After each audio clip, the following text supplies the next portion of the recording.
Assalamualaikum warahmatullahi wabarakatuh. Salam sejahtera untuk kita semua. Perkenalkan, kami dari kelompok 4 akan mempresentasikan mengenai chapter 13 dari teori akuntansi. Sebelumnya, perkenalkan saya Sylvia Novita dengan NIM 2019-12-11-048. Dan saya Rosa Virginia Dara Aprili dengan NIM 2019-12-11-026. Kakak saya Wahyu Trinur Hayati dengan NIM 2019-12-11-030.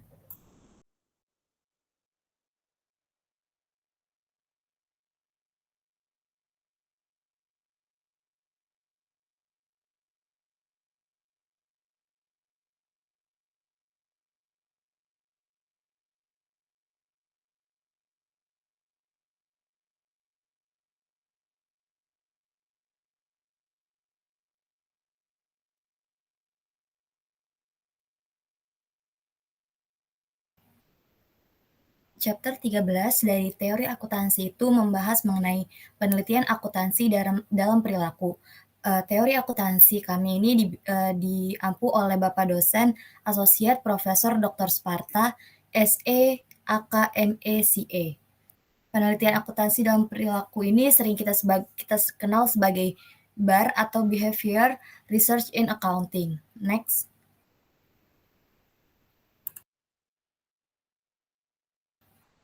Kelompok 4 terdiri dari Rosa Virginia Dara Aprili, kemudian Wahyu Trinur Hayati, dan Sylvia Novita. Next.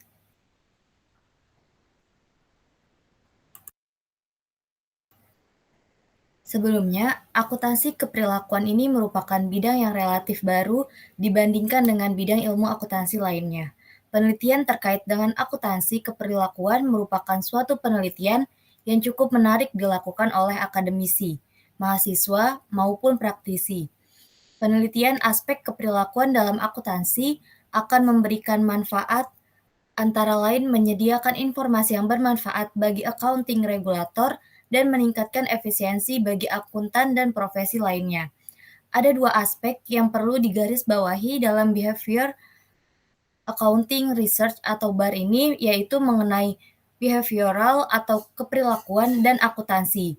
Behavioral accounting research menurut Hofstede dan Kinnaird pada tahun 1970 seperti dikutip oleh Godfrey, yaitu the study of the behavior of accountants or the behavior of non-accountants as they are influenced by accounting function and reports. Penelitian akuntansi keperilakuan berusaha mendalami perilaku dari akuntan maupun perilaku dari non-akuntan yang dipengaruhi oleh fungsi dan informasi akuntansi.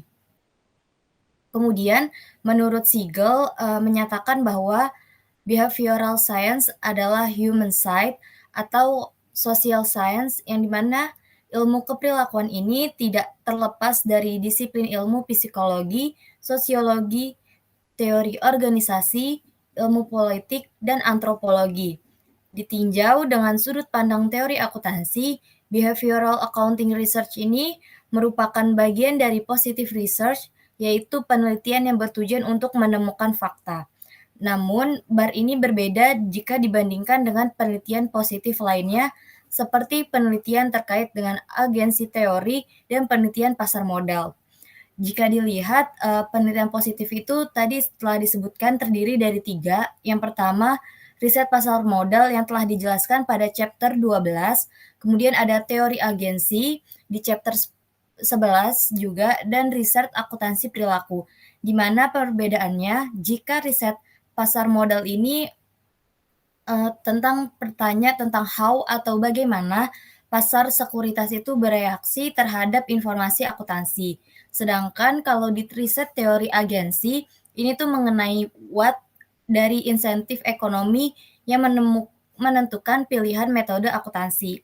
Kemudian di riset akuntansi perilaku yang sedang dibahas pada chapter ini, itu tuh mengenai how juga seperti riset pasar modal, tapi how-nya ini apakah benar-benar yang menggunakan dan memproses informasi akuntansi, lebih ke perilakunya. Next.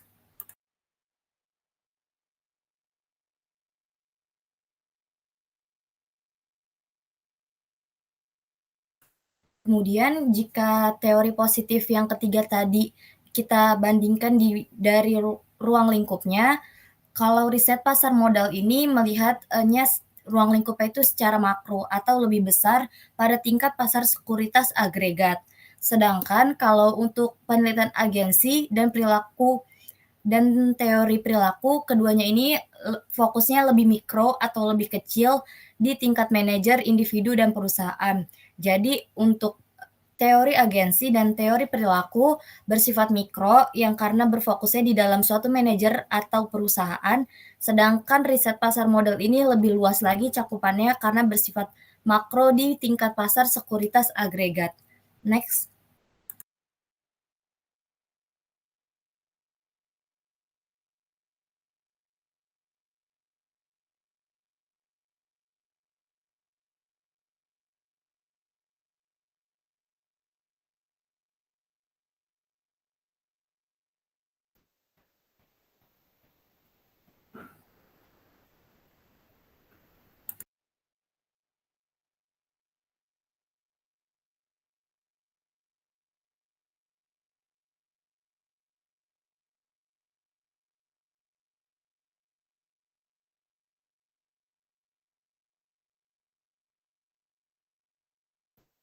Berikutnya kita masuk ke definisi dan ruang lingkup lebih khusus lagi atau lebih detail lagi mengenai penelitian akuntansi perilaku. Di sini definisi dan ruang lingkup dari BAR ini didefinisikan sebagai studi perilaku akuntan dan perilaku non-akuntan di mana mereka dipengaruhi oleh fungsi akuntansi dan laporan.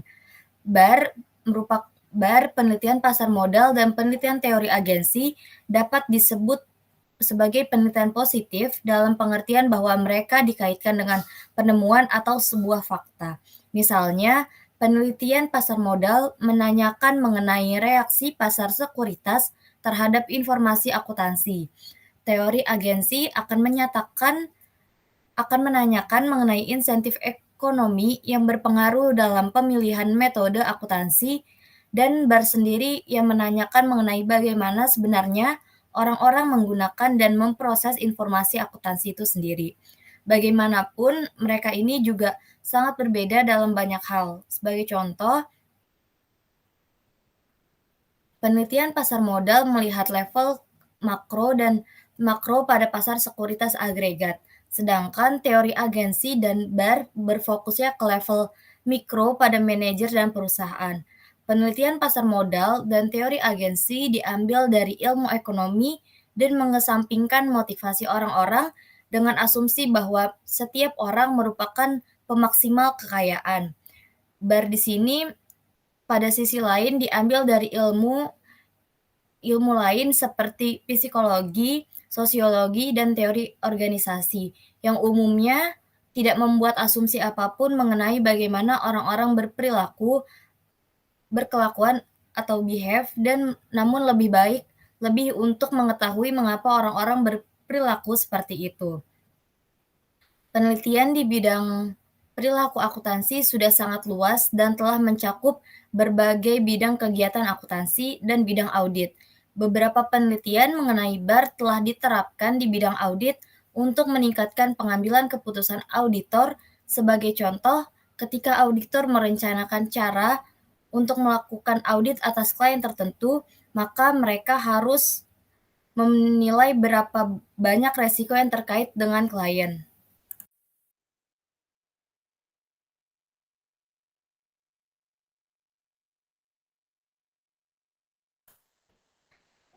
Semakin tinggi resiko, maka semakin banyak audit yang harus dilakukan. Menilai resiko adalah tugas yang sangat kompleks yang memiliki konsekuensi bagi auditor dan untuk investor juga. Jika penilaian salah dibuatnya atau jika auditor melakukan audit yang buruk, maka BAR telah digunakan untuk membantu menganalisis penilaian resiko auditor dan memperbaikinya. Area utama lain dari BAR yaitu di bidang akuntansi manajemen. Sebagai contoh, BAR telah digunakan untuk membantu mengeksplorasi dan memahami berbagai isu mengenai insentif terkait dengan berbagai jenis proses penganggaran dan bagaimana bentuk organisasi serta sistem akuntansi dapat mempengaruhi perilaku individu dalam perusahaan. Di sini, pasar modal dan riset seperti yang telah dijelaskan, keduanya didasarkan pada ekonomi dan menganggap setiap orang adalah pemaksimal kekayaan yang rasional. Kemudian, penelitian perilaku didasarkan pada ilmu psikologi, sosiologi, dan teori organisasi, di mana umumnya tidak dibuat asumsi tentang bagaimana orang berperilaku. Next.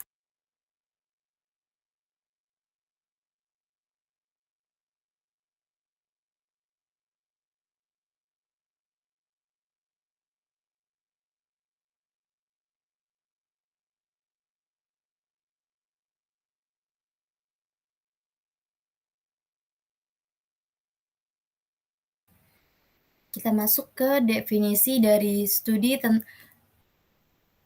kita masuk ke definisi mengenai penelitian akuntansi perilaku.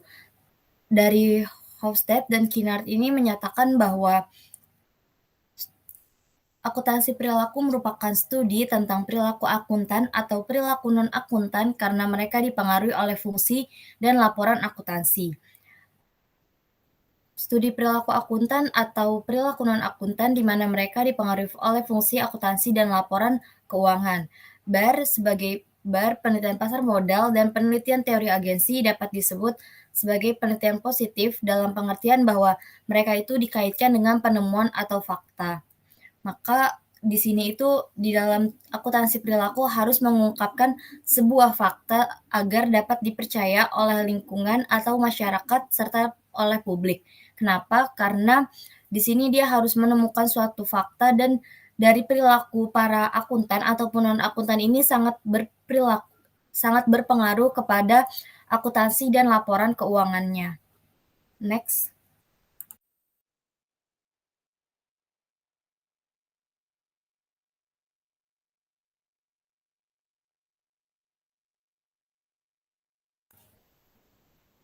Dalam bab ini, fokusnya itu pada informasi yang terdapat dalam laporan keuangan untuk pengguna eksternal perusahaan seperti investor, di mana tipe utama BAR dalam area ini dikenal dengan Human Judgment Theory atau HJT, atau satu lagi Human Information Processing atau HIP.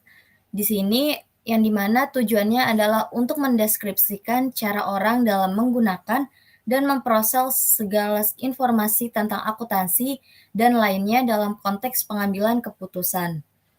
Teori utama di dalam BAR itu ada dua. Yang pertama HJT dan yang kedua itu HIP, di mana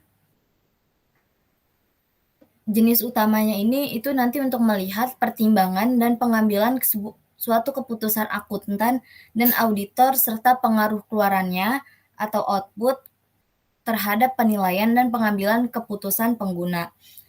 Yang dimana tujuannya ini untuk menjelaskan dan memprediksi perilaku serta meningkatkan pengambilan suatu keputusan. Next.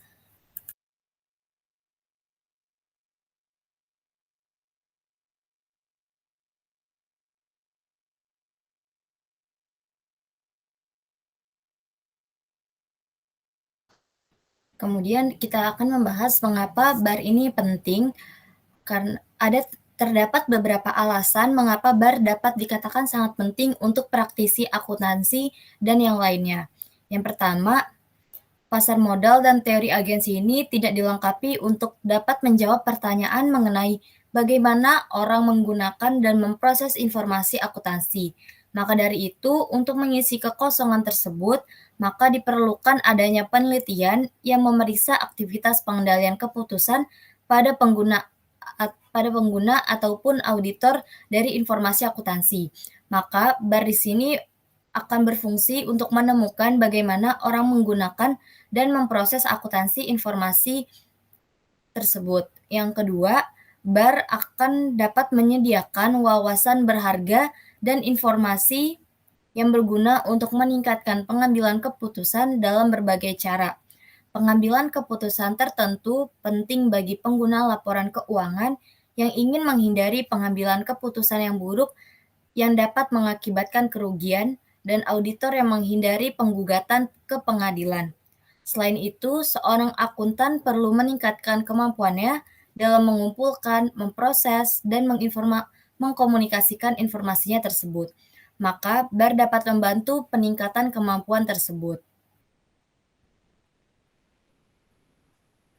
Yang ketiga, mengapa penting? Karena BAR akan memberikan informasi yang berguna untuk regulator akuntansi, di mana BAR akan berpotensi menyediakan informasi yang bermanfaat untuk para regulator akuntansi seperti Australian Accounting Standard Board, yang dimana tujuan pokok akuntansi seperti yang kita ketahui itu untuk menyediakan informasi yang bermanfaat untuk pengambilan suatu keputusan, sementara anggota dari Australian Accounting Standard Board ini terus berhadapan dengan masalah mengenai pemilihan metode akuntansi dan tipe pengungkapan yang terbukti bermanfaat untuk pengguna laporan keuangan.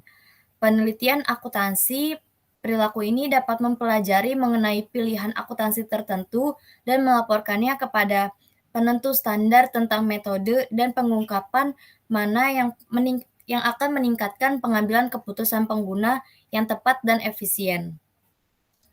Kemudian alasan yang terakhir mengapa BAR itu penting, karena BAR mengarah pada efisiensi dalam praktik kerja akuntan dan profesional lainnya. BAR juga dapat meningkatkan efisiensi praktek kerja akuntan dan profesi yang lainnya.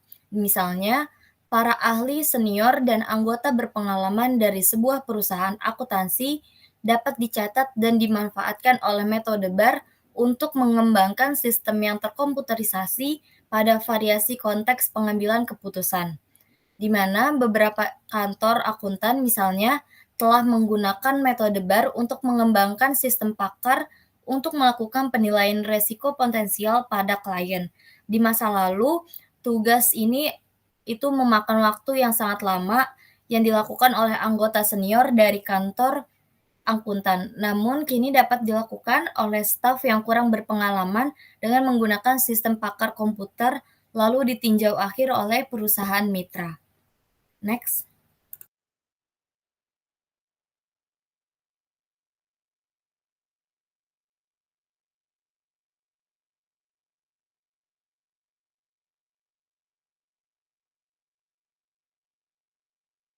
Selanjutnya kita akan bahas bagaimana perkembangan perilaku riset akuntansi ini. Penelitian HJT itu dimulai pada tahun 1954, kemudian istilah BAR muncul pada tahun 1967, dan 30 tahun terakhir telah melihat ledakan atau suatu perkembangan yang begitu pesat di dalam BAR, terutama untuk audit dan penting, kemudian untuk bagian hukum dan yang mana di sini dia nanti akan menggunakan model lensa Brunswick, di mana istilah BAR pertama kali tadi itu muncul dalam literatur pada tahun 1967. Aplikasi penelitian dan pada akuntansi dan auditing dapat diterima di tahun 1974 ketika Aston mempublikasikan sebuah studi untuk percobaan atau eksperimental pertimbangan internal kontrol oleh auditor. Kemudian 30 tahun terakhir telah terlihat nih sebuah ledakan dari BAR dalam penelitian umum dan HJT, terutama dalam bidang audit, di mana penilaian untuk proses audit itu sangat penting. Untuk beberapa hal, pengembangan penelitian perlu penelitian perilaku di bidang akuntansi keuangan telah dikalahkan oleh teori dominasi sejak tahun 1980-an. Namun dengan demikian, pemahaman tentang mengenai hubungan antara informasi akuntansi dan perilaku manusia itu sudah muncul. Banyak ilmu diantaranya tentang sains politik, kemudian teori organisasi, sosiologi, dan statistik itu memainkan perannya dalam perkembangan BAR ini sendiri. Tetapi jelas sekali bahwa ilmu psikologi lah yang paling berperan di dalam pengembangan BAR ini. Perkembangan tentang penelitian HJT dalam akuntansi ini berutang pada adaptasi dari Brunswick Lens Model. Dengan teknik ini akan mempresentasikan pendekatan penelitian baru yang kuat yang dapat diaplikasikan pada suatu pertanyaan mengenai data pengguna mana yang harus diperhatikan. Next.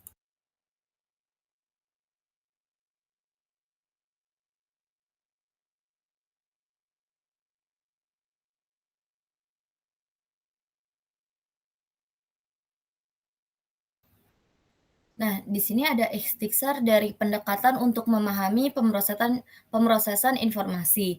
Ada 3 pendekatan penelitian utama dari untuk memahami pemrosesan informasi. Yang pertama, ada model lensa Brunswick atau pendekatan dominan.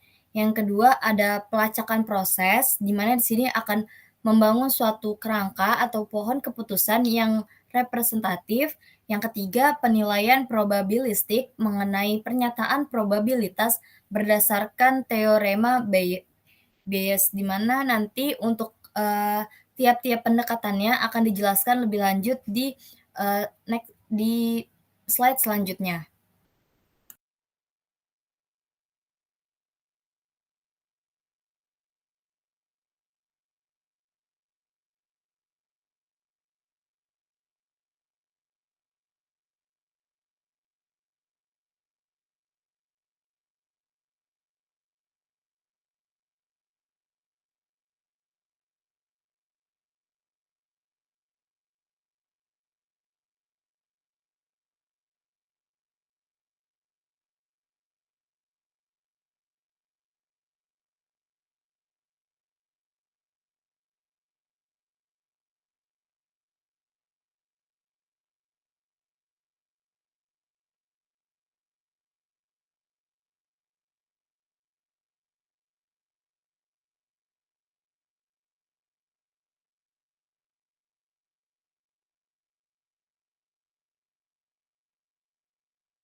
Selanjutnya, next. Pertama, kita bahas dulu mengenai model lensa Brunswick, di mana model lensa Brunswick ini digunakan sebagai kerangka analitis dan dasar untuk sebagian besar studi penilaian yang melibatkan pertama mengenai prediksi, kemudian yang kedua mengenai evaluasi. Prediksi di sini sendiri itu mengenai kebangkrutan, misalnya prediksi tentang suatu kebangkrutan di masa depan, dan evaluasi ini mengenai pengendalian internalnya atau internal kontrolnya. Nah, model Brunswick Lens ini sejak pertengahan tahun 1970, model Brunswick Lens telah digunakan sebagai suatu metode untuk meneliti hubungan antara multiple choice atau beberapa informasi dan keputusan mengenai suatu pendapat atau prediksi, dan juga mengenai menjadi dasar untuk pendapat penelitian yang paling memerlukan ramalan. Contohnya,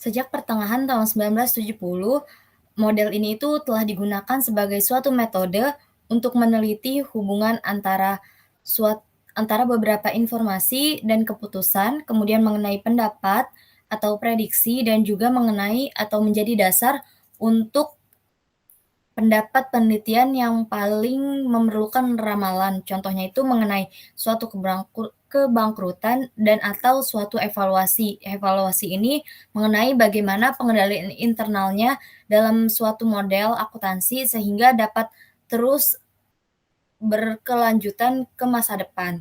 Nah, penelitian ini menggunakan lens model untuk penelitian hubungan antara berbagai informasi dan keputusan atau suatu prediksi. Dengan mencari aturan dalam merespon untuk tanda tersebut, maka pembuatan keputusan. .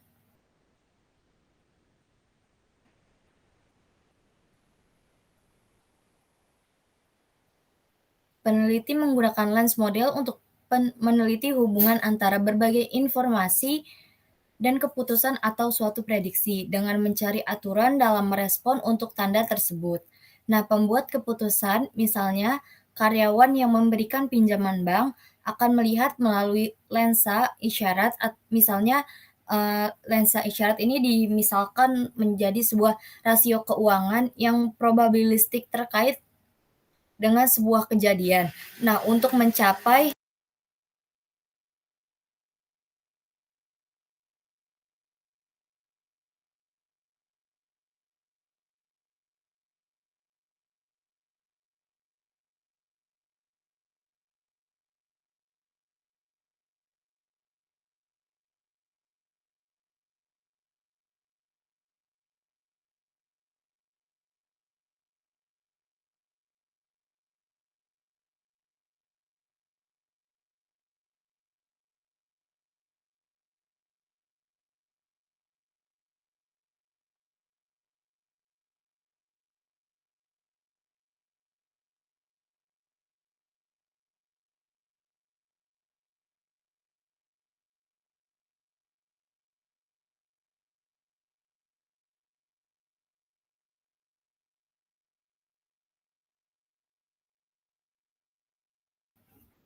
Nah, pembuatan keputusan ini misalnya karyawan yang memberikan pinjaman bank akan melihat suatu lensa isyarat atau kita lihat, karyawan yang meminjam di bank ini melihat rasio keuangan dari bank itu sendiri yang memiliki probabilistik terkait sebuah kejadian untuk mencapai kesimpulan tentang suatu hal, misalnya kemungkinan adanya kredit masalah atau, kredit yang macet.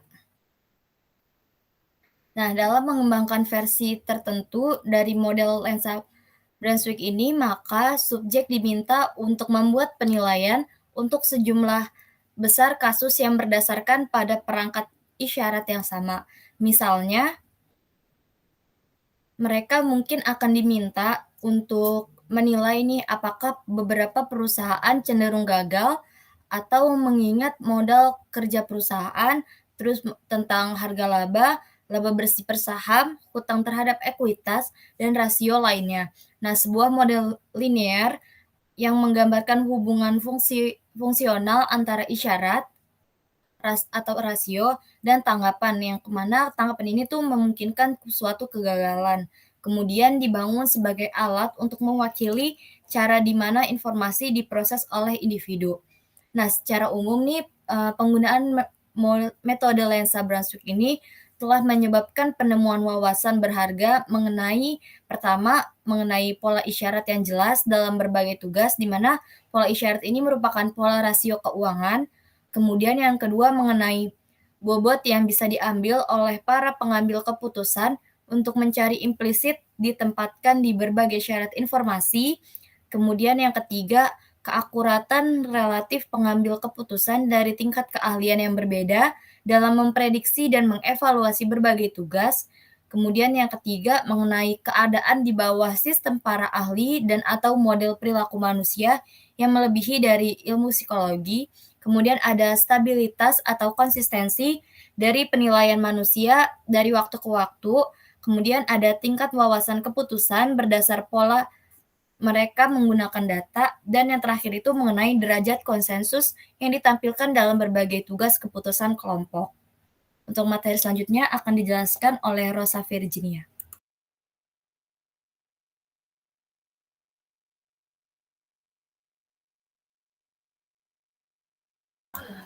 Baik, untuk selanjutnya.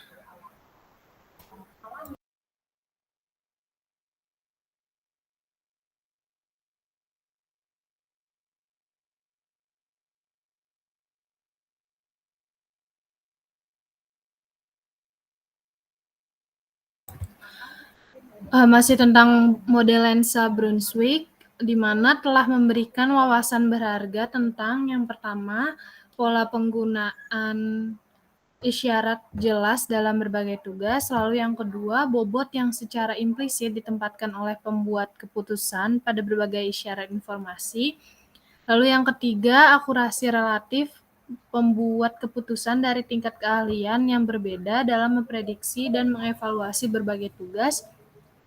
Yang keempat, keadaan di mana sistem pakar dan/atau model perilaku manusia mengungguli manusia. Lalu lanjutannya, yang kelima, stabilitas atau konsistensi penilaian manusia dari waktu ke waktu.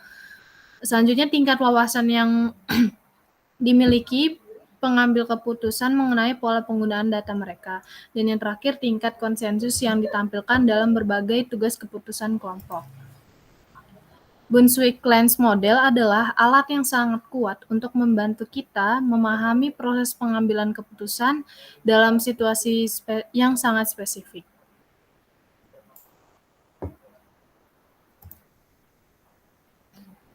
Pikirkan tentang cara-cara yang dapat digunakan untuk meningkatkan pengambilan keputusan. Pertama, dapat melihat dari sisi kiri dari diagram, yaitu adanya hubungan antara hal kepentingan atau default atau non-default dan variabel yang digunakan untuk menilai peristiwa itu. Seperangkat studi lensa dapat menguji hubungan antara peristiwa dan isyarat informasi yang digunakan oleh pengambil keputusan untuk melihat apakah isyarat yang benar telah digunakan, yaitu apakah potongan informasi akuntansi merupakan indikator yang baik untuk peristiwa tersebut. Jika isyarat informasi yang tidak relevan dengan keputusan itu, maka pengambil keputusan dapat diinformasikan mengenai hal ini dan memberitahu potongan informasi yang lebih bermanfaat. Sedangkan untuk sisi kanannya dapat digunakan dengan memodelkan bagaimana individu menggunakan isyarat untuk membuat keputusan akhir tentang masalah yang sedang diselidiki.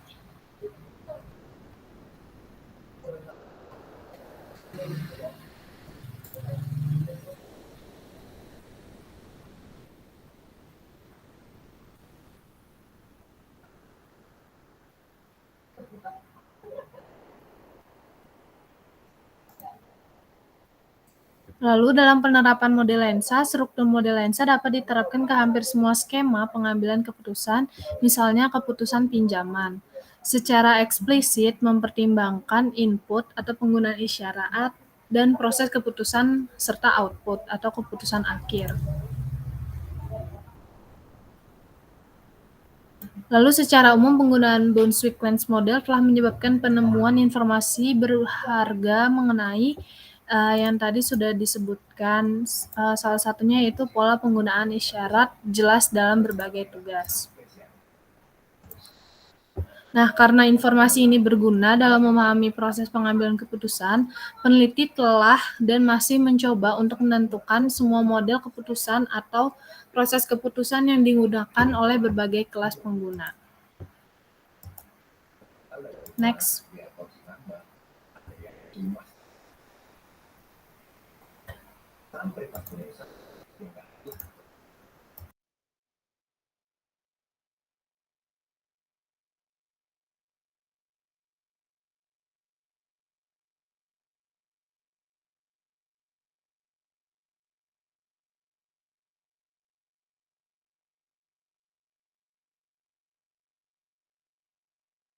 Selanjutnya, model itu biasanya memiliki kekuatan prediksi yang baik, di mana itu menghilangkan banyak kesalahan acak karena hal manusia, seperti kelelahan, penyakit, atau gangguan, atau error.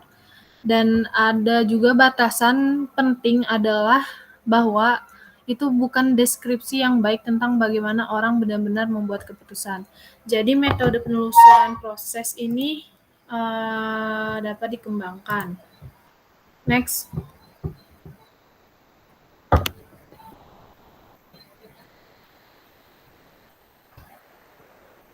Masuk ke dalam metode pelacakan proses.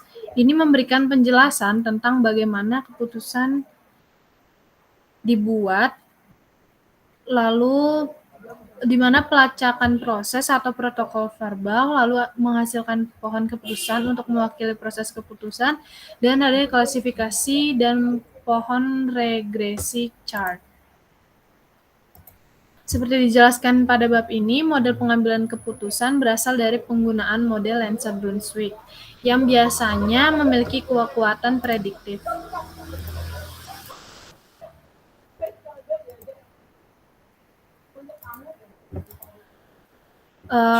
Yang sangat baik. Memang perbandingan prediksi model persamaan lensa dan keputusannya membuat keputusan biasanya menunjukkan bahwa model lensa adalah prediktor yang lebih baik dari hal kepentingan daripada dari siapa model itu berasal. Salah satu alasannya adalah bahwa model lensa statistik menghilangkan banyak kesalahan acak yang menyusup ke penilaian manusia karena hal-hal seperti kelelahan, sakit, atau kurang konsentrasi. Namun, salah satu batasan penting dari pendekatan lensa Brunswick adalah bahwa itu bukan keterangan yang baik tentang bagaimana orang-orang benar membuat keputusan. Penggunaan format persamaan implisit mengasumsikan bahwa pembuat keputusan dapat secara simultan memproses semua informasi. Namun, sebagian besar pengambil keputusan melaporkan bahwa mereka menganalisis masalah dalam proses langkah demi langkah. Melihat satu bagian informasi pertama, menilainya, pindah ke bagian informasi berikut, dan seterusnya sampai keputusan tercapai. Meskipun memiliki model yang merupakan prediktor yang sangat baik dan sangat penting, peneliti dan praktisi juga ingin menjelaskan bagaimana keputusan itu dapat dibuat. Penjelasan atas keputusan dapat membantu mengungkapkan kelemahan dalam proses pengambilan keputusan yang kemudian dapat dihapus dengan pelatihan dan perbaikan. Perbaikan ini pada gilirannya akan menyebabkan prediksi yang lebih baik dari sebelumnya dalam upaya untuk membuat pendekatan langkah bijaksana dalam pengambilan keputusan. Beberapa penelitian HJT telah menggunakan pendekatan yang berbeda untuk pemodelan pengambilan keputusan yang disebut process tracing atau metode verbal protocol. Dalam proses tracing ini, pembuat keputusan mungkin diberikan serangkaian studi kasus untuk menganalisis.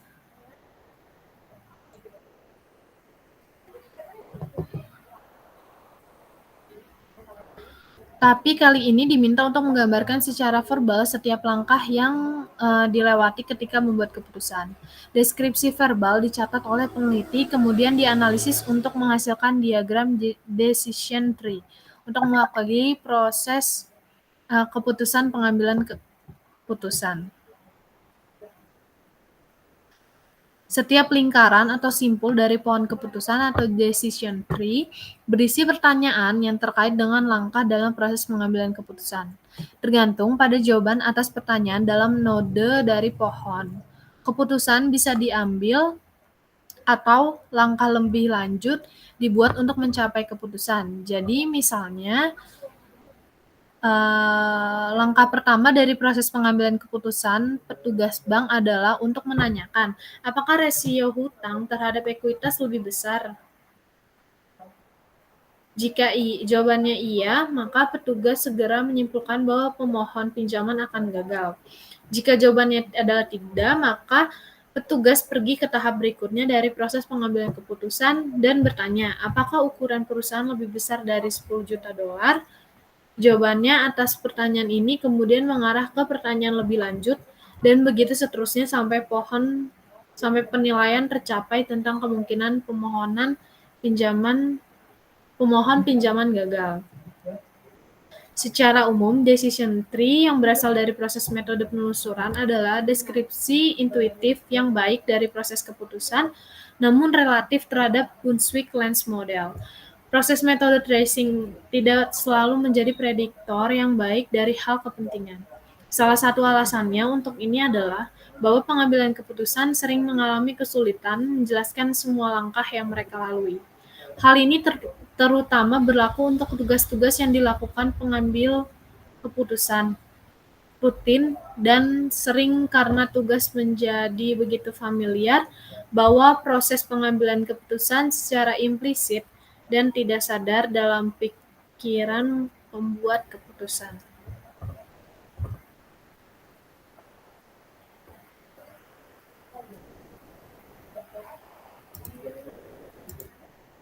Next.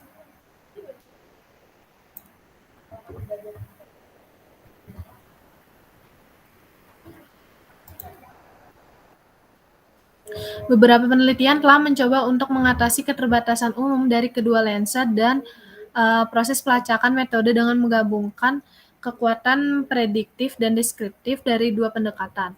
Salah satu alternatif tersebut adalah teknik statistik yang dikenal sebagai Classification and Registration Tree atau CHART, yang menggunakan metode statistik untuk partisi atau split output dari penilaian pembuat keputusan dalam node, keputusan yang memaksimalkan kekuatan model untuk memprediksi dengan benar klasifikasi kasus yang berbeda ke dalam jenis hak keputusan. Howison menggunakan metode CHART untuk rekomendasi model aksi saham di mana beli atau tahan, atau terus atau menjual. Dari 3 analis investasi Australia menggunakan akuntansi dan informasi lainnya yang diambil dari laporan perusahaan yang ditulis oleh analis. Diagram menunjukkan berbagai variabel akuntansi digunakan oleh analis untuk keputusan dibeli, tahan, atau jual. Model CHART menggabungkan kekuatan yang kuat untuk mengklasifikasikan dengan benar rekomendasi analis dengan deskripsi menarik yang intuitif dari proses pengambilan keputusan mereka. Namun ditemukan bahwa semakin banyak data yang tersedia untuk analisis, semakin kompleks decision tree yang dihasilkan, sehingga lebih sulit untuk menurunkan aturan sederhana untuk pelatihan analis lainnya.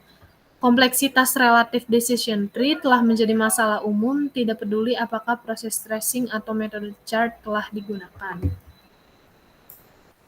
Selanjutnya masuk ke dalam penghakiman probabilistik atau penilaian probabilistik.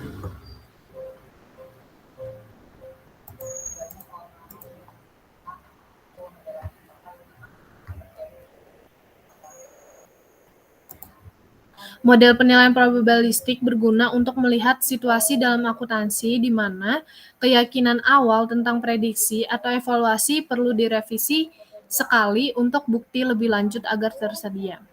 Revisi investor terhadap keputusan investasi sebagai bukti baru mengenai hasil dari gugatan terhadap perusahaan adalah contoh dari situasi ini.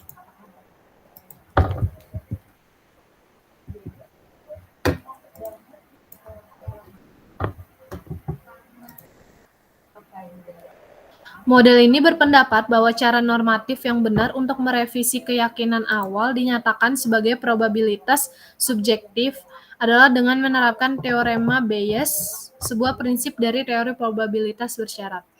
Teorema Bayes menyatakan bahwa revisi atau posterior probabilitas dalam bukti tambahan sama dengan kepercayaan asli atau tingkat dasar, dikalikan dengan jumlah di mana harapan sebelumnya harus direvisi, yaitu oleh keinformatifan atau diagnosa data yang baru. Dengan demikian, untuk perhitungannya, peluang posterior atau probabilitas revisi sama dengan rasio kemungkinan atau jumlah di mana harapan sebelumnya harus direvisi dikalikan dengan peluang sebelumnya, atau probabilitas awal atau tarif dasar. Sehingga sebenarnya penilaian intuitif probabilitas, revisi probabilitas, dan pilihan antara alternatif adalah perbandingan masing-masing dengan yang ditetapkan oleh model formal atau jawaban yang optimal. Model ini telah diteliti secara luas di bidang psikologi, sementara model memiliki daya tarik logis tertentu. Badan penelitian menunjukkan bahwa pengambil keputusan manusia bukan statistik intuitif yang baik. Penelitian khusus yang melibatkan akuntan dan auditor umumnya sepakat dengan temuan ini. Bukti dari berbagai penelitian menunjukkan bahwa akuntan dan auditor meminta serangkaian aturan praktis karena kompleksitas dari jenis penilaian yang mereka butuhkan untuk membuat dan keterbatasan pengelolaan informasi. Penilaian probabilistik dapat digunakan dalam berbagai pengaturan keputusan.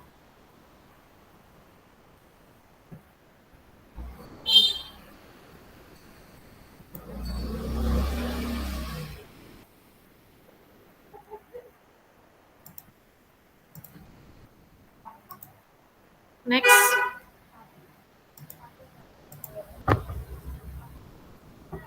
Selanjutnya, studi model lensa, bukti di mana adanya akurasi prediksi manusia tentang kegagalan bisnis, lalu model perilaku manusia, lalu literatur informasi yang berlebihan, dan literatur kepercayaan penilaian.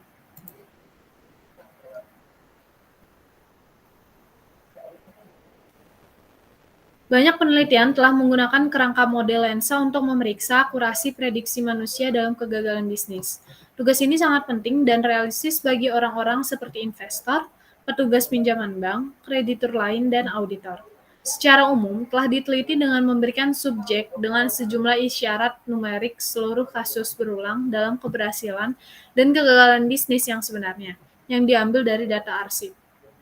Menggunakan model lensa sebagai alat penelitian dengan cara ini memungkinkan analisis konsistensi dalam memberi penilaian. Apakah model perilaku manusia dapat memprediksi lebih akurat daripada manusia? Dan model of human behavior atau model perilaku manusia ini dikembangkan menggunakan representasi matematis dari pola individu dalam penggunaan isyarat. Libby adalah yang pertama dalam meneliti tugas penilaian kegagalan bisnis, dan beberapa studi telah diikuti. Apa yang telah muncul dalam literatur adalah pertanyaan, apakah mengungkapkan dengan subjek tingkat aktual kegagalan diperlukan untuk mencapai realisme dalam tugas? Lalu tingkat aktual kegagalan usaha sangat rendah, yaitu kurang dari 5%. Oleh karena itu, subjek membawa ke tugas penilaian harapan bahwa jumlah kasus kegagalan akan marginal. Secara keseluruhan, literatur tentang informasi yang berlebihan telah menghasilkan hasil yang kurang jelas.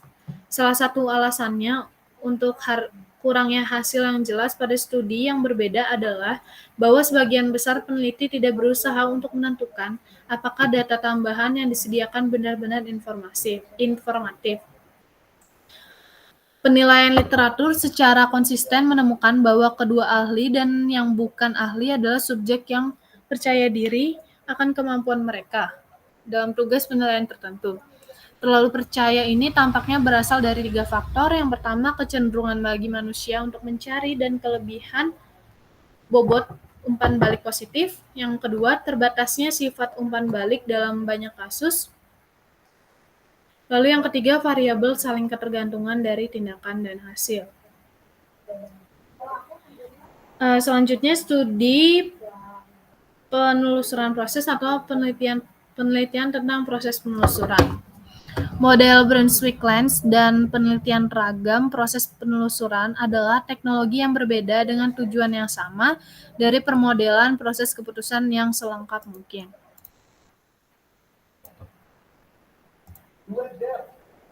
Pertanyaan telah dibuat dari perbedaan utama antara kedua metode pemodelan. Model Brunswick-Lens secara implisit memerlukan proses pengambilan keputusan sebagai kombinasi linear sederhana dari sinyal informasi.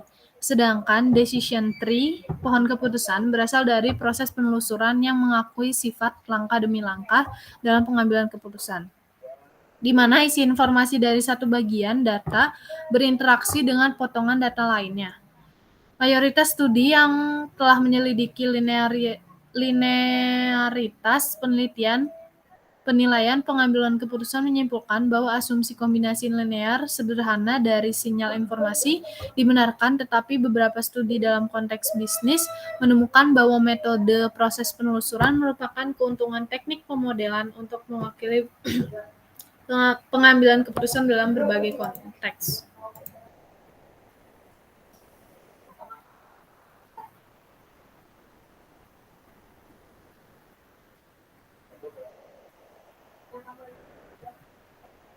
Kekuatan prediksi relatif dari lensa dan mode proses penelusuran telah dipelajari dalam konteks bisnis oleh Laker dan Lessig dan Selling dan Seng. Dalam skenario pemilihan saham, Laker dan Lessig menemukan bahwa model proses penelusuran menggulungi model linear statistik. Tetapi Selling dan Sang menemukan sebaliknya ketika dua pendekatan dibandingkan dalam tugas yang melibatkan prediksi kebangkrutan. Perbedaan-perbedaan dalam penelitian ini mungkin mencerminkan komentar sebelumnya bahwa jenis tugas keputusan membutuhkan gaya yang berbeda dari proses keputusan. Seperti biasa, kompleksitas pengambilan keputusan manusia berarti bahwa penelitian yang lebih mendalam diperlukan untuk memahami apa jenis karakteristik tugas keputusan yang menemukan gaya yang paling tepat dalam pemrosesan informasi.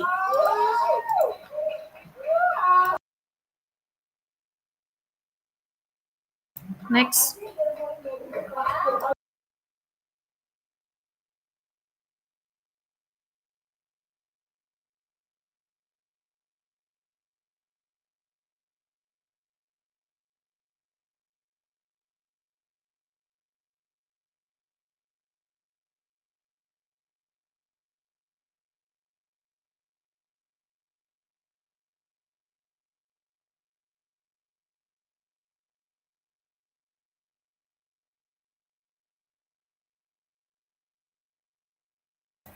Selanjutnya, format dan penyajian laporan keuangan.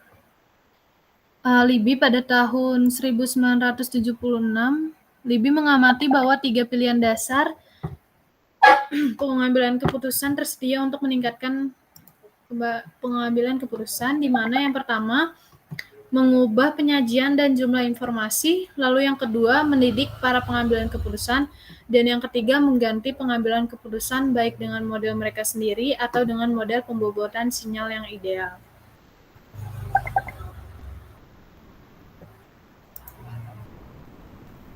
Mengingat pentingnya saran pertama kepada akuntan, auditor, regulator, dan pembuat standar, secara mengejutkan sedikit penelitian telah dilakukan dalam memastikan format penyajian akuntansi yang ideal. Model lensa berguna dalam membahas isu-isu penyajian laporan keuangan serta analisis penilaian prediktif.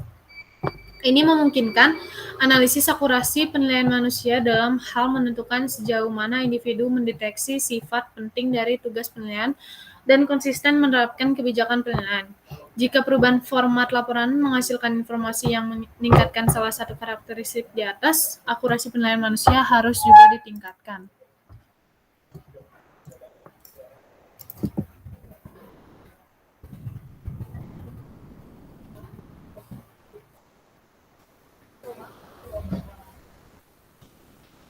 Next.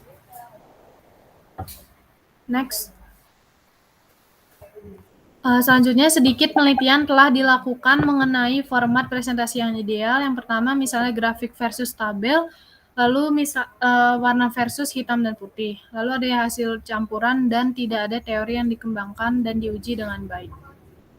Untuk materi selanjutnya akan dilanjutkan oleh Wahyu. Terima kasih.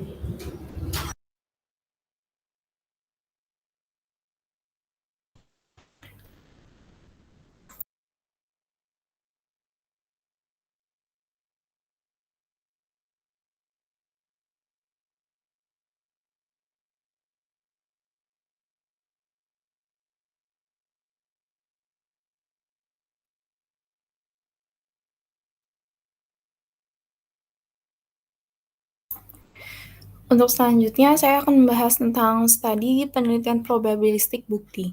Dalam banyak konteks akuntansi dan terutama dalam audit, tidak ada solusi yang benar dengan penilaian yang dapat dibandingkan untuk menilai akurasi.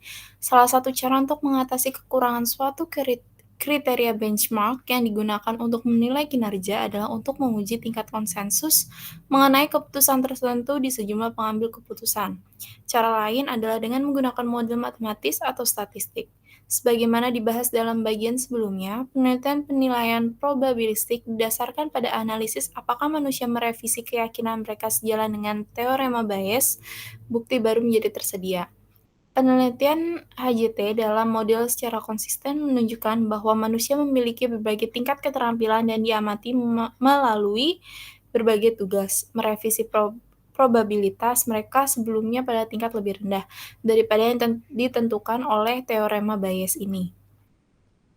Konservatisme ini telah dikaitkan dengan penggunaan aturan praktis dan bias yang diadopsi sebagai cara untuk menyederhanakan penilaian yang kompleks dalam rangka untuk mengatasinya. Nah, ada 3 aturan praktis yang dapat didefinisikan dalam literatur sebagai berikut, atau heuristiknya. Yang pertama ada keterwakilan. Keterwakilan atau representativeness ini menyatakan bahwa ketika menilai kemungkinan bahwa item tertentu berasal dari populasi item tertentu, Penilaian orang akan ditentukan oleh sejauh mana item tersebut mewakili populasi. Item atau kejadian yang dilihat oleh pengambil keputusan sebagai sesuatu yang lebih representatif akan dinilai dan memiliki kemungkinan lebih tinggi untuk terjadinya dibandingkan item atau kejadian yang kurang representatif. Misalnya, petugas pinjaman bank dapat menilai kemungkinan bahwa perusahaan akan default atau gagal bayar atas pinjamannya dari seberapa mirip kondisi perusahaan tersebut dengan contoh-contoh perusahaan yang gagal. Seperti dijelaskan kemudian, penelitian telah menunjukkan bahwa penggunaan aturan ini dapat menyebabkan keputusan yang buruk karena mengambil keputusan yang menggunakan sering mengabaikan kesalahan lainnya berkaitan dengan tingkat di mana hal kepentingan benar-benar terjadi dalam total populasi atau disebut tingkat dasar. Tingkat populasi kredit macet mungkin misalnya 5%, tetapi pembuat keputusan mungkin mengabaikan informasi penting ini dan akibatnya melebih-lebihkan tingkat kredit macet ketika mengevaluasi sampel perusahaan terutama karena mereka atau pembuat keputusan hanya mencari perusahaan yang memiliki karakteristik yang sesuai dengan stereotip. Untuk aturan yang kedua itu ada ketersediaan atau availability. Ketersediaan aturan praktis mengacu pada penaksiran probabilitas dari suatu peristiwa berdasarkan peristiwa tersebut masuk ke dalam pikiran. Konsekuensi dari penggunaan aturan praktis ini adalah probabilitas terkait dengan peristiwa sensasional kemungkinan akan overestimate.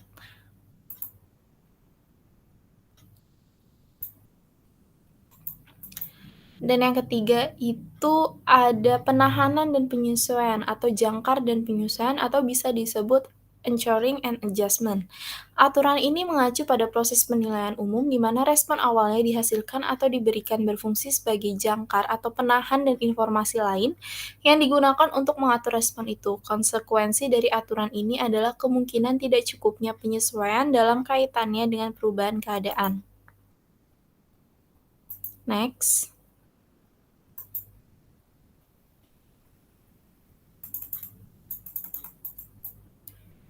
Keterwakilan bukti. Ketika menilai probabilitas bahwa item tertentu berasal dari populasi item tertentu, penilaian orang akan ditentukan oleh sejauh mana item tersebut mewakili populasi.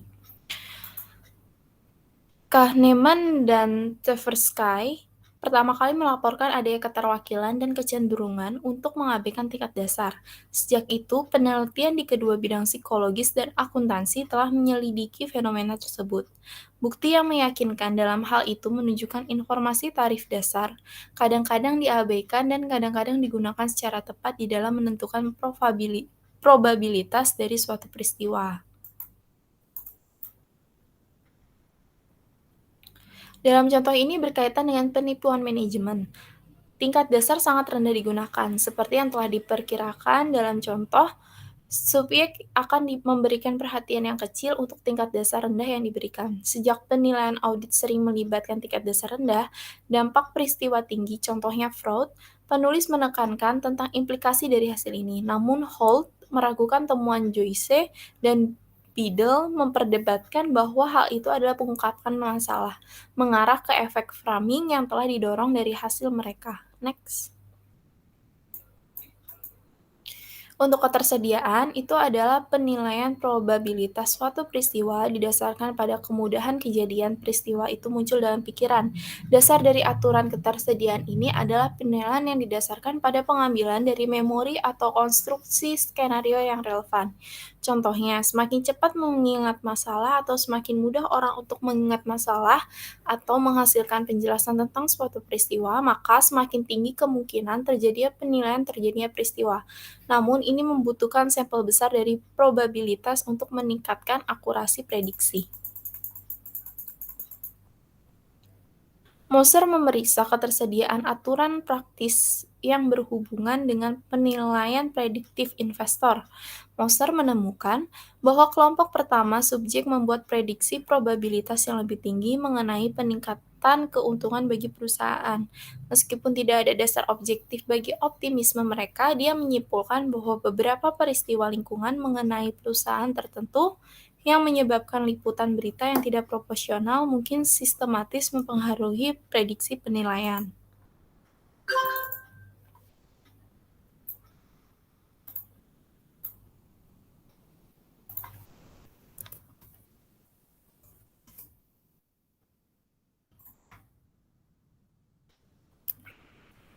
Selanjutnya, penahan dan penyesuaian. Respon yang diberikan awalnya berfungsi sebagai jangkar, dan informasi lain digunakan untuk menyesuaikan respon itu.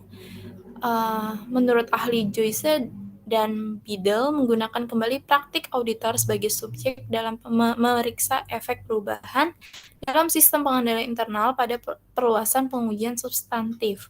Diharapkan bahwa subjek akan menyesuaikan perubahan dalam pengendalian internal dengan menyesuaikan cakupan audit, tetapi penyesuaian tidak akan cukup sebagai penetapan pada awal pengendalian internal yang akan terjadi. Next.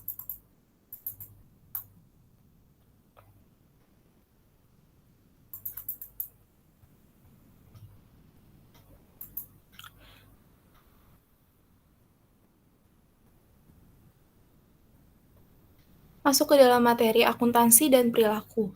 Teknik yang diadopsi dan interpretasi selanjutnya ada dari informasi yang dilaporkan adalah masalah perspektif. Akuntansi adalah fungsi langsung dari perilaku dan aktivitas manusia dan mempunyai pengaruh dua arah. Akuntansi hadir sebagai fungsi langsung dari kegiatan individu atau kelompok individu. Bahkan, dalam periode peraturan pemerintah terpusat atas pengungkapan akuntansi oleh perusahaan, ada ribuan pilihan dan asumsi yang diperlukan antara alternatif teknik akuntansi dalam penyusunan laporan keuangan untuk entitas perusahaan. Walaupun berada dalam peraturan lebih ketat dari undang-undang perpajakan di Australia, ada kebijakan yang cukup besar dalam teknik pengadopsian dan interpretasi dari informasi yang dilaporkan merupakan masalah dari perspektif. Ada banyak kepentingan yang bersaing di berbagai orang yang menginterpretasikan informasi keuangan yang dilaporkan oleh suatu organisasi. Dengan demikian, informasi akuntansi akan mempengaruhi perilaku baik dalam metode yang diadopsi untuk mengukur dan melaporkan informasi dan sebagai respon terhadap keterbukaan informasi. Tanggapan terhadap informasi adalah fungsi dari perspektif manusia dan karena itu tidak lepas dari tujuan pribadi dan kepentingan pengguna. Apakah bertindak seperti kepentingan individu atau bertindak sebagai kepentingan kelompok.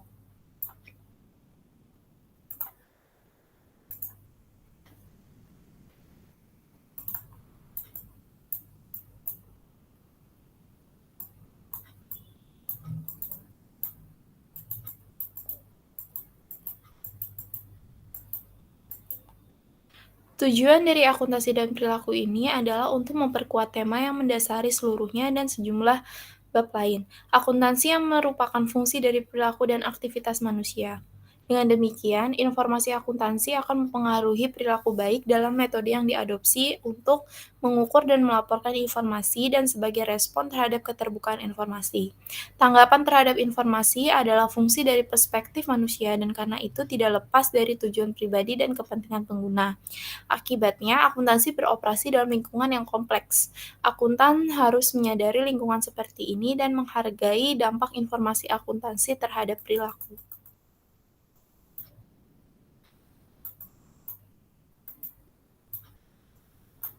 Next.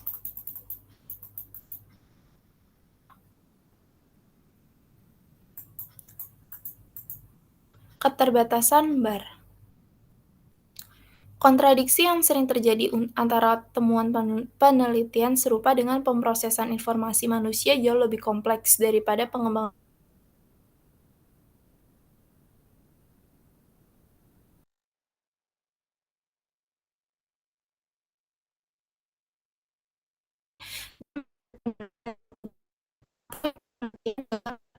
umum BAR telah menunjukkan bahwa kita telah belajar banyak tentang bagaimana pembuat keputusan yang berbeda menggunakan informasi akuntansi. Namun juga mengungkapkan bahwa ada signifikansi yang lebih baik bagi kita untuk belajar. Frekuensi antara hasil studi jenis hanya berarti bahwa pengolahan informasi manusia jauh lebih kompleks daripada pengembangan teori penelitian dan metode saat ini.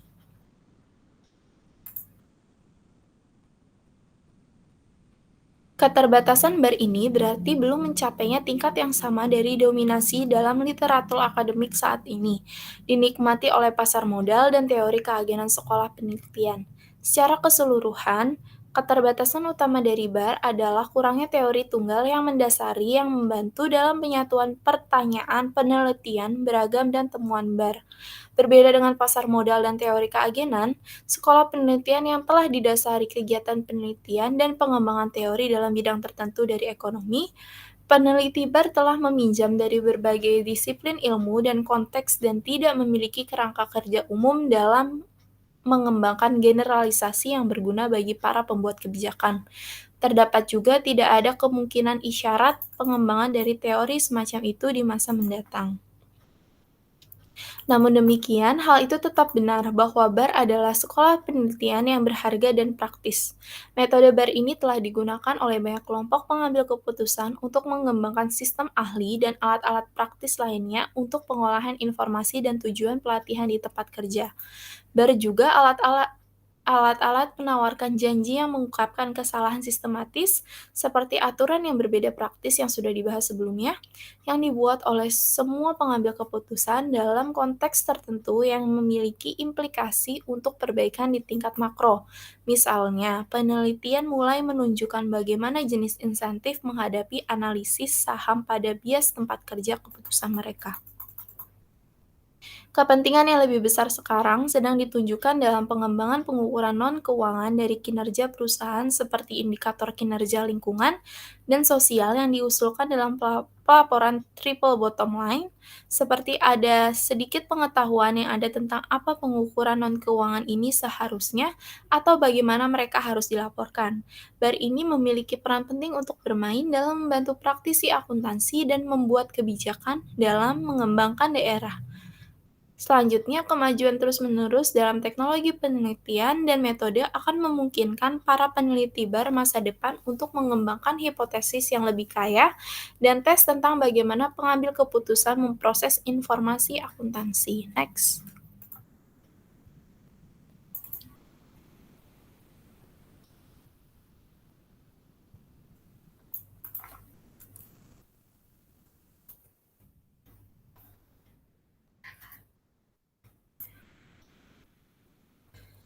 Keterbatasan utama BAR adalah kurangnya teori dasar tunggal untuk menyatukan beragam pertanyaan dan temuan penelitian. Telah meminjam dari banyak disiplin dan konteks sehingga tidak ada kerangka kerja umum dan sebuah teori tunggal tidak mungkin terjadi di masa mendatang. Next.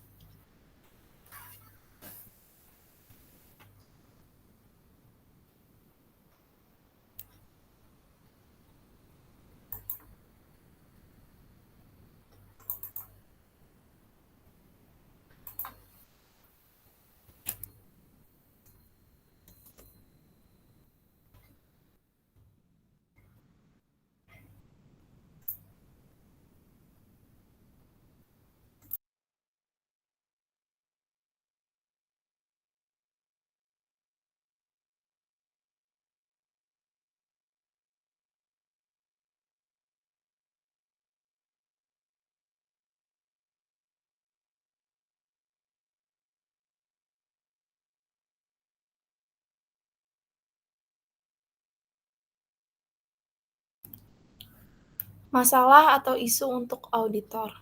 Proses audit sering diperlakukan sebagai kotak hitam. Apa karakteristik auditor yang lebih baik? Faktor-faktor apa saja yang mempengaruhi pertimbangan auditor? Dan tantangan penelitian dalam menyeimbangkan realisme dan kesederhanaan dalam desain penelitian.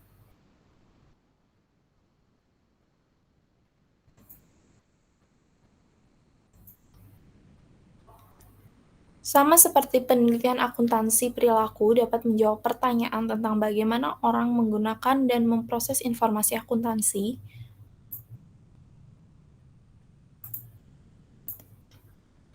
penelitian audit perilaku dapat menyelidiki bagaimana auditor melakukan tugas mereka dan membuat penilaian mereka. Penelitian terdahulu dimulai dengan pertanyaan cukup jelas, misalnya apakah pengalaman audit lebih meningkatkan kualitas auditor penilaian.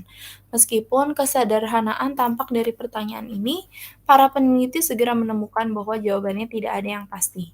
Kinerja auditor bervariasi antara pengaturan dalam cara-cara yang menunjukkan bahwa auditor memiliki kedua pengetahuan umum, yang umum untuk semua auditor dan pengetahuan khusus yang diperoleh melalui praktik dan umpan balik dalam domain tertentu atau konteks. Cara untuk menyelidiki independensi auditor adalah dengan meneliti reaksi investor untuk informasi tentang auditor. Hasil tersebut penting karena bukti mereka menunjukkan bahwa meskipun auditor independen pada kenyataannya, penampilan independensi bisa terganggu dan harga saham dapat terjatuh.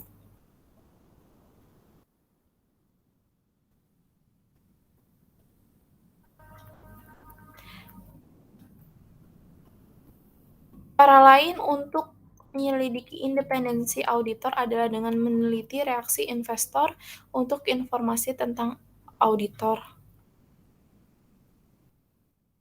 Penelitian eksperimental memiliki potensi untuk melengkapi penelitian dengan menggunakan arsip data dengan berfokus pada perilaku auditor dan investor. Namun, tantangan metodologis yang dihadapi oleh para peneliti perilaku juga signifikan. Sering ada ketegangan antara membuat percobaan cukup realistis dengan memasukkan banyak faktor kontekstual dan membuatnya cukup sederhana sehingga peneliti dapat yakin bahwa mengamati hasil tersebut disebabkan adanya manipulasi faktor spesifik dalam penyelidikan. Peneliti harus mempertimbangkan semua masalah rancangan sebelum memasang subjek karena tidak seperti penelitian arsip data. Tidak ada kesempatan untuk mengumpulkan data tambahan di kemudian hari, dan penelitian terus berkembang secara bertahap di mana peneliti mencoba instrumen konteks dan subjek yang berbeda kasus. Next.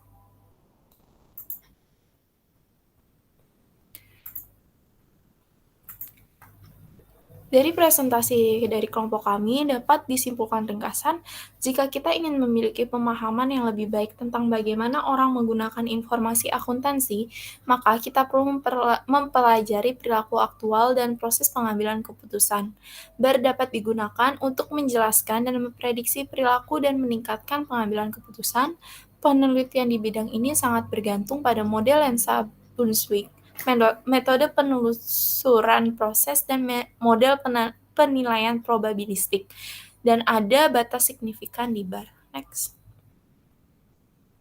Untuk istilah dan konsep utama yang kami pakai di presentasi kali ini ada penelitian akuntansi perilaku, teori penilaian manusia atau HJT, pemrosesan informasi manusia atau HIP, model lensa Brunswick, metode pelancakan proses, pohon klasifikasi dan regresi atau CART, penghakiman probabilistik, aturan praktis atau heuristik, keterwakilan, ketersediaan, dan penahan dan penyesuaian. Next.